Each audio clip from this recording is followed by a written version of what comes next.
নমস্কার সবাইকে। এখন চলছে আমাদের বীজ মন্ত্রের সিরিজ, ঠিক আছে?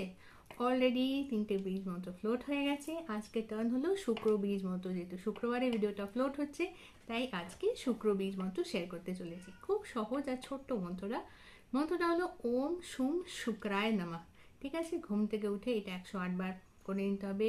কাঁচা কাপড়, বাসি কাপড়, মুখ ধুয়েছি, স্নান করেছি, কোনো বাদ বিচারের দরকার নেই। শুধু নিজের প্ল্যানেটকে একটা গুড মর্নিং করে দেওয়ার মতো এই 108 বার বীজ মন্ত্রটা যদি পড়ো, তাহলে না গোলাপের আতর, না কোনো লেখা, না 24, না 6, কিচ্ছু লিখতে হবে না। তোমার শুক্র প্ল্যানেট এমনি এমনি ঠিক হয়ে যাবে, ঠিক আছে? আর যদি সম্ভব হয় তার সাথে শ্রী সুক্তম পাঠ, এটা একটি মন্ত্র, এটা ইউটিউবে পাবে। এই মন্ত্রটাকে চালিয়ে শুধু শুনলেই হবে। সকলে ভালো থেকো, সকলে ভালো রেখো। যদি আমার ভিডিও ভালো লাগে তাহলে লাইক শেয়ার সাবস্ক্রাইব করে দিও আমার চ্যানেল হিল ডেস্টিনি বাংলা। বাংলাটা বাংলায় লেখা নেই, ব্র্যাকেটে BA1 করে লেখা আছে, মানে হিল ডেস্টিনি ব্র্যাকেটে BA1। আর যদি আমার ভিডিও ভালো লাগে দেখতে, সেখান থেকে যদি কোনো উপকার পাওয়া যায়, তাহলে ভিডিওগুলো শেয়ার করে নিজের বন্ধুদের সাথে শেয়ার করো, যাতে তাদেরও উপকার হয়। অন্যের উপকার করলে দেখবে তোমার বিপদে তুমি উপকৃত হচ্ছ। সকলে ভালো থেকো, আশা করি সেটাই।